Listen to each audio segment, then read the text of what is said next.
அன்னை தமிழை சங்கம் வைத்து வளர்த்தவனின் சின்னத்திற்கு நீ சிலைக்கு இடமில்லையா? ஆட்சியரே முதல்வரே பதில் கூறு. உயர் நீதிமன்றம் ஆணையிட்ட பின்பும் சிலை அமைக்க மறுப்பது நியாயம்தானா? ஆட்சியரே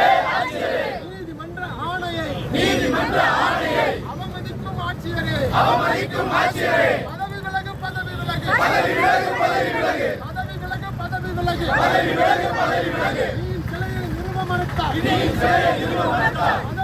பதவி விலகு. முடியாதா? ஆட்சியரே மாவட்ட ஆட்சியரே முடியாதா? அஞ்ச மாட்டோம்